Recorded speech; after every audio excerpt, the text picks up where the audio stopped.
Hey, Mom Nation, and welcome back to another episode of Live and Learn. It is probably my most favorite podcast is the Live and Learn.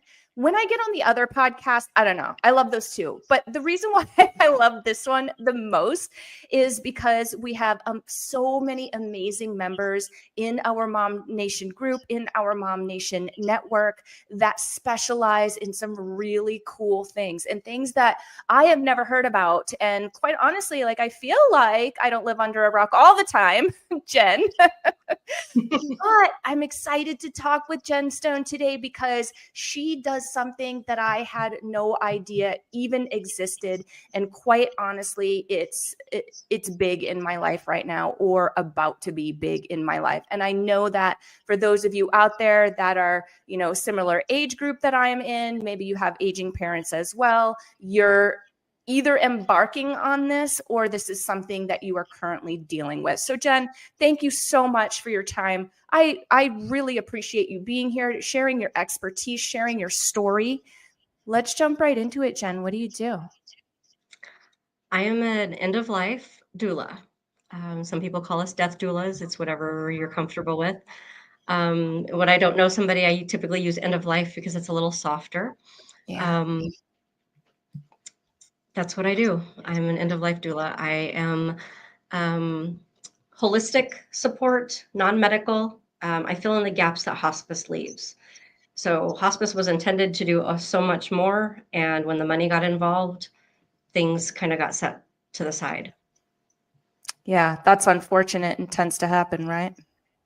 Yep. I have never, now I've had a baby. My son's going to be 11 years old, crazy, but he is. And I had a doula. I had a birth doula. And I knew all about that. I knew all about what they did, and I knew that I needed and wanted to seek one out when it was my time. But Mhm. I have never heard of an end of life doula. Can you explain just a little bit about what a day in the life looks like when you're doing your thing? Sure. So we develop, similar to a birth plan, we develop a death plan. And that is very specific to each patient. I have a form that we go through, like a booklet that we go through and it definitely depends on which stage the patient is in. Sometimes I will go through these things with their loved ones, with their caregiver. Just depends on where the patient's at and when I get brought into the situation. Bringing a doula in earlier is always good. We can always be on standby for resources and things like that. But typically we do like a kind of an intake. I hate that because it sounds so medical, and I'm trying to get Clinical. us from the medical. Um, Interview is not quite the right word. I need a better word for that first part. But I get to know the patient and their loved ones and what's important to them. Um, the individualized care is what's really important for me. Um, and so we go through, comfort levels and what they want the vigil to look like. The vigil is the last final days when the body's shutting down and it knows what to do. Yeah. Death can be very scary, and I think that's because we don't talk about it enough. Um, so we talk about the final days. Who do we want in the room? Who do we not want in the room? Because that is a thing that people get to make choices on at their end of their life. Um, I get to be a buffer also. If someone does not want someone in the room, that gets to be something I communicate. If the patient doesn't want to, I get to be that go-between. Um, we talk about lighting, sound. Do we want music? Do we want television? What kind of music do we want? So the whole setting, do we want aromatherapy? Is the patient like to be touched? Do they not like to be touched? We talk about all of those things so that they can have the best experience possible, them and their loved ones, um, during what is a very difficult time. I love that. And I'm sure that that's really helpful for all parties involved to have kind of a go between, because it can be difficult. And obviously, at this time, emotions are high. It can be difficult to have those conversations with, loved ones that might have kind of a different idea of how things should go versus, what's been decided upon. So it's typically then usually a family member, or is it the patient themselves that brings you in, or how do you typically get connected to these families? It's usually the family member seeking support. Mhm. One of my passions is to encourage caregivers to actually stop caregiving. Um, I want them to spend their last moments, as many as they can, with their loved one. Let someone else do the groceries and the laundry and the dishes and take care of the dogs and all of that stuff. My passion is to help them find those people that want to help them do those things that anybody can do so that they can be with their person. That's just a very strong desire I have, and I think that comes from the caregiving that I have done, not feeling like I had enough help, and not knowing even who to ask. And so not only do I encourage them to stop caregiving, but I also work with them to find that support, because there are always people that want to help. There are neighbors, community members, church members, coworkers. There are always people. They just don't typically know what to do. So what Yeah. I do is facilitate. I bring in a sign-up sheet, a schedule, so that the caregiver can know things are being done. People can know where needs are what the needs are, and fill in where they want to serve.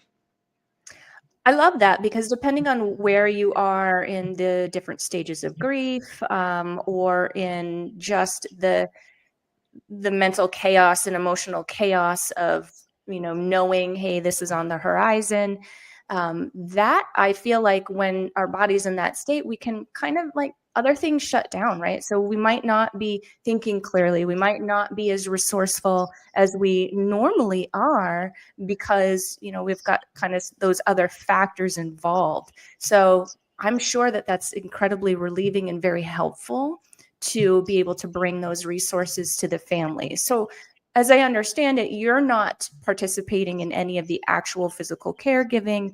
It's more of resources, coming up with a plan. Am I right? Is it Yes. Yeah. okay? You're absolutely on target.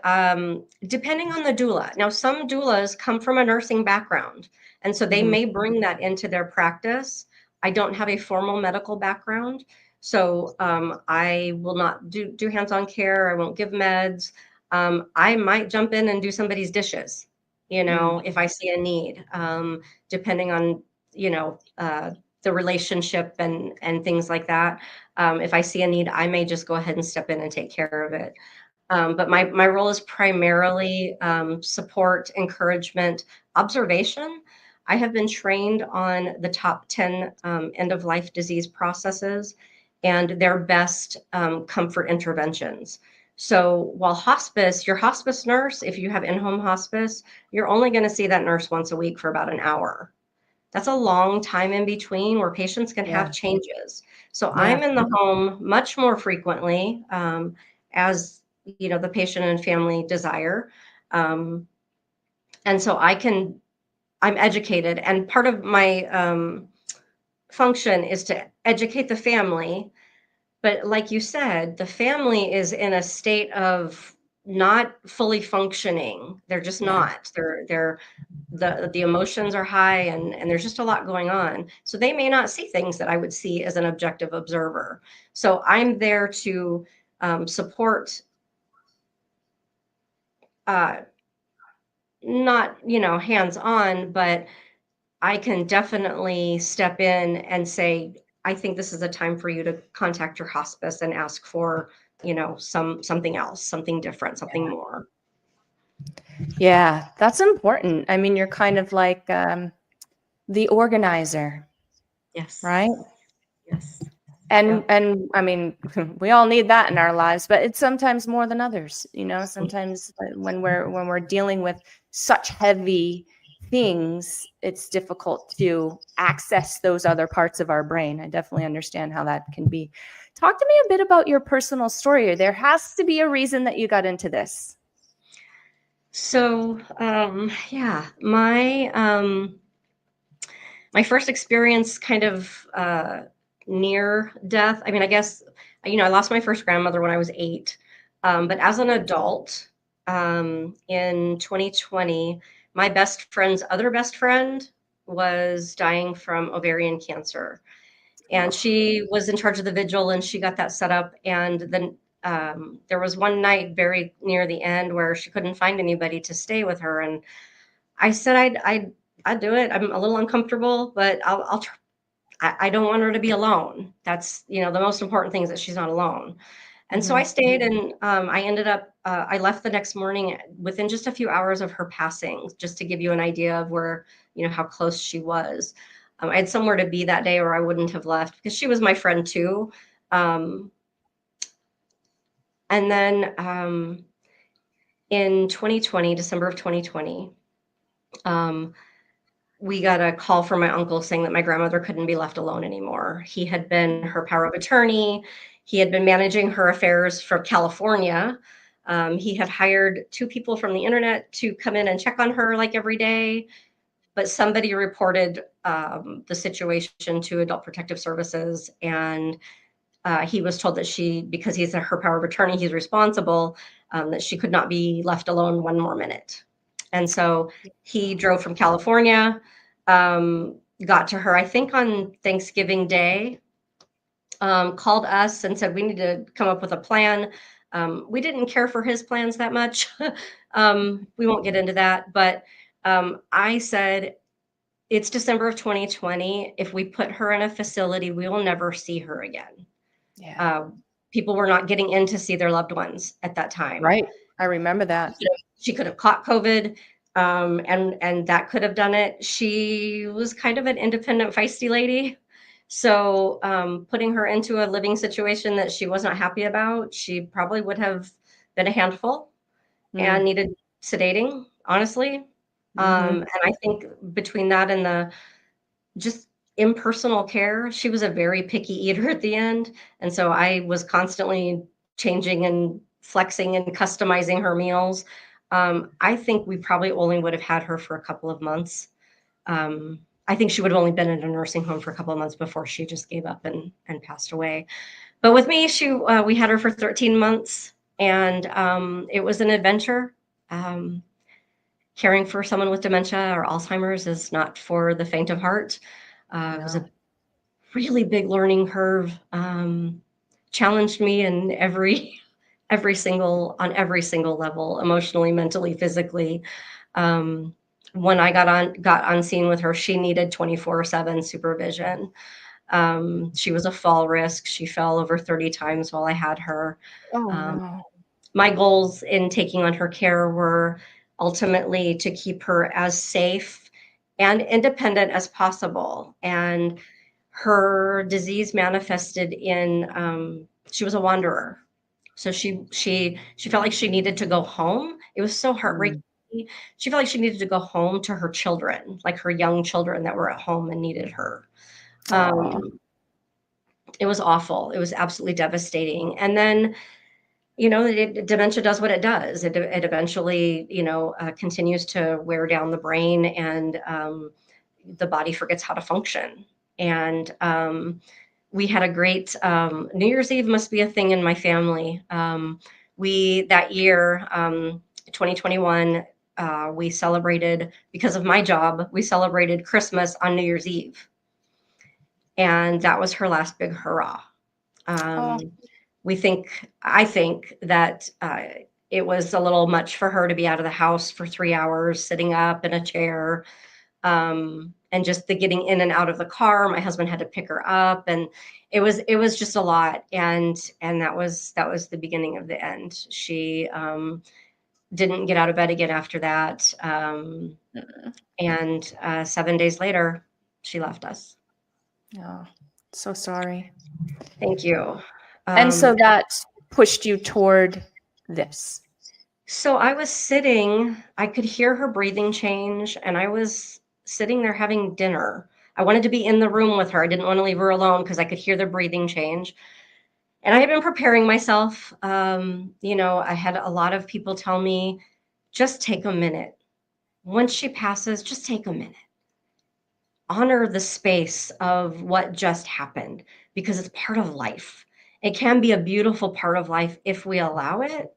Mm-hmm. Um, and so I was sitting there eating dinner and I could hear the breathing slow. And then it was just the last one. And I just had this peace, just this like, it was like I could almost feel it in the room. I could just feel like just this peace and this, like she's done suffering, like in her Yeah. case, she was done suffering. Her brain held her hostage and she was done suffering. And so it was just this release. And I sat with her for about an hour actually before I called hospice. Um, for those of you that don't know, if your family member's on hospice when they expire, please just call hospice. You do not need to call 911. Okay. Well, PSA, because I also did crisis work and we got called out to scenes where we didn't need to, where our resources were taken, Mm-hmm. when it just could have been a call to hospice. So that's my little PSA. Thank you. I appreciate that. Jenn, I shared with you at the beginning of this show that what you do is something that I have never heard of. And I feel like the conversation about end of life isn't really on the table very much, right? Agreed. And there's probably a variety of reasons for that. The obvious one being it's a scary thing. It's fearful. Who wants to think about that? Who wants to talk about that? What advice do you have for those out there that may be embarking on this particular scenario with either a grandparent or a parent or a loved one? It doesn't necessarily need to be parental, but a loved one that is starting to go toward this end of life sort of process? What about us? What advice do you have for us? Get support. I would say get non-family support. You can say things to non-family that you can't say to family. That's Um, true. mhm. So that's a huge thing. And that does not, yes, that can look like a doula. It can also look like a Facebook group because when I was going through all of this, I didn't know about doulas either. And so I joined a couple of Facebook groups. And honestly, I'm pretty active on social media, but mostly I just watched. I watched for a couple of reasons. I watched for to know what possibly might be coming. I watched for relief because what I was dealing with may not have been as bad. Yeah. Um, I watched for things that I could relate to, the feelings. Um, it's an undertaking. I would encourage you to talk to your family members that are looking at end of life.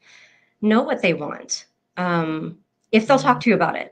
I have people in my life that won't talk to me about it, but if Yeah. they will talk to you about it, talk about it.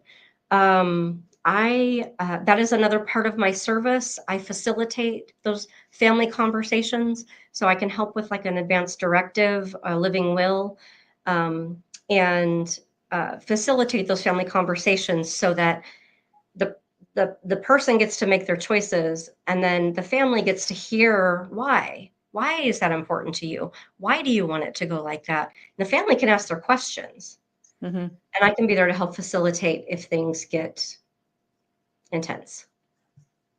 um, so get support. Don't ever feel like you should be able to handle this, Mm. especially on your own. um, it's not, we are meant to be a village, and that's not just in raising kids. We're meant to Yeah. be a village through the whole thing. And end of life is hard. It just is. I'm there to make it easier and better. And it's still just going to be hard. Do you find yourself offering resources to family members that is more specific to them versus the situation. For instance, counselors, support groups, things like that. Do you have that sort of chambered as needed? Absolutely. One of my purposes is to be a resource hub. So, and I do, with my families, I'm there for grief support. I'm not a trained counselor, but I am that girl that will, sit with you on the curb, because you can't take one more step, and we can just cry together. Um, that's just really important to me, for people to not be alone when they're hurting. So yes, so I offer grief support during, because there is anticipatory grief Mm-hmm. after. And then I also do definitely referrals out to counseling, and grief support groups. I kind of cut myself off, I think, a little bit earlier. I do also help with the after death plan. So that can be, helping with, making the arrangements for after death. That's something I provide as well.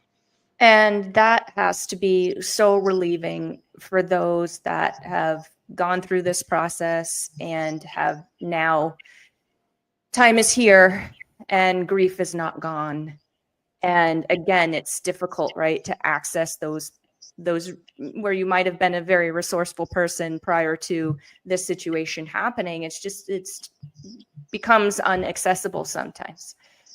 And so I appreciate that you do that for the family members as well, because I think, and myself included, I think that we tend to forget about ourselves because we're so hyper focused on the patient, the other family members, the whole situation surrounding it, what to do, what's next, what if scenarios. Like, there's so many things that are cramming into our minds and into our hearts that we almost forget our own self-care. And I mean, it's cliche, but you got to put your own mask on first, right? Absolutely. I lost 40 pounds taking care of my grandmother without trying, because I was drowning. I could Yeah. have used someone that had been through it checking in on me. I had people checking in on me, but they didn't really understand. And so there was still this, lonely feeling. Mm-hmm. And I don't think it needs to be there. Right, right. And I mean, rightfully so. Some of us have never been in the situation to understand, right? Right. And Yes. so having somebody that has, obviously, you've done this before, you've been through it personally, you help family members, it's it's it's being seen and heard, right? And so you have that amazing ability because of what you've been through, your experience level, your ability to be able to see all the things when they can't, right? Yes. Yes. I can see how Exactly. that can be incredibly helpful.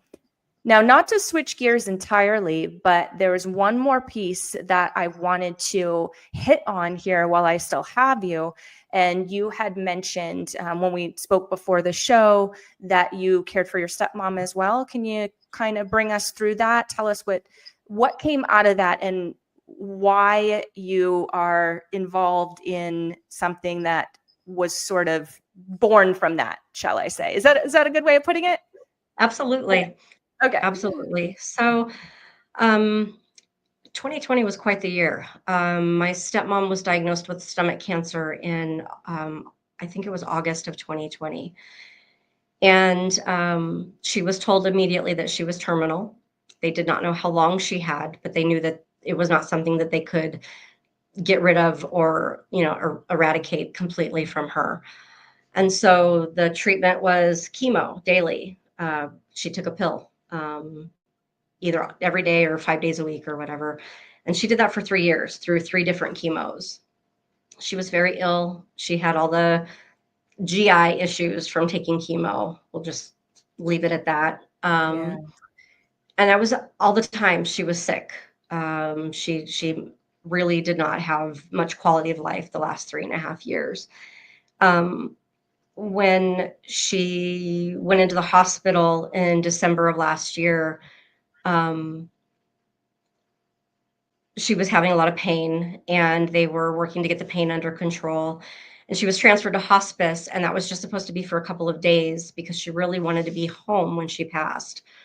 She was going into hospice so they could do pain management, and she had a nice long conversation with my sister on a Wednesday evening, and the next morning she became unresponsive. And that was on a Thursday. I got a call midday Friday while I was at work, and they said, we believe she's transitioning, which means that she's going into her sleep coma and that the end is near. And so I left work. I went home and I packed a bag because I knew that I didn't want her to be alone and that I was going to stay until she was not with us anymore. And 2.5 days later, and my brother actually came and stayed too. While we had laid down to get some rest, she passed. I woke up and I couldn't hear her breathing, and her breathing had been very labored, and like, oh, I need to get up and check on this. And she was gone. And during the time while I was in hospice, one of the nurses said, you should look into being a doula. And I said, oh, a what? Excuse me? And she said, an end-of-life doula. And so with my experience with my stepmom being the same, where I was just calm and this is part of life, and don't get me wrong, it hurts. Yeah. When they wheeled my grandmother away, it was okay. But when they wheeled my stepmom away, I had heard doing crisis work that was the hardest part for most of the families, was that separation. And I experienced that. It's very painful. But I could not deny that I had been given a gift. Like, most people don't have this peace. I don't know what else to call it. It feels like I'm overusing that word, but just this peace and calm in a room where someone has died. And I can't not use that. You know what I mean? I want to be there. I want to provide the services that I think my family could have used. And to be a doula, in my opinion, the kind of doula that I want to be, I only want to have one patient at a time. Doula work is currently private pay. It's not covered by insurance. In my practice, I also want to offer pro bono doula work because I know not everybody will be able to afford it. But even with one patient at a time, it's not full-time work. It's not full-time pay. That's what I meant. It's not full-time income. So in order to supplement, I found something that I really wish we had known about with my stepmom, and that your people need to know about too. There is something called living benefits life insurance, where you can actually benefit from a policy without having to die. This really should be called death insurance. You know what I mean? Like, I believe that if it covers things like cancer, stroke, heart attack, when a person is either diagnosed terminal or can no longer do 2 of the 6 activities of daily living: bathing, dressing, eating, continence, transferring. I think I'm missing one, but you get the idea. Their life insurance policy, they can submit a claim to their life insurance policy if they have living benefits and get a payout 4 to 10 times what their expenses or income are. So had my stepmom had that, she would have had more choices, such as maybe she could have bypassed the insurance protocols of chemo and gone to something more aggressive right away. Maybe she could have tried something experimental. Maybe she could have said, I'm just going to live the best quality of life that I can and take my family on vacations to Italy or Hawaii, or, she could have checked off her bucket list. You can do anything you want with that money. And most people don't know it. And so now I'm taking my insurance license exam on Thursday, actually. Oh, I work with a business partner, and I am fully ready to um, provide you with free consultations if anybody's interested. It does that not is cost awesome. any more than regular insurance. It's crazy. People just don't know about it.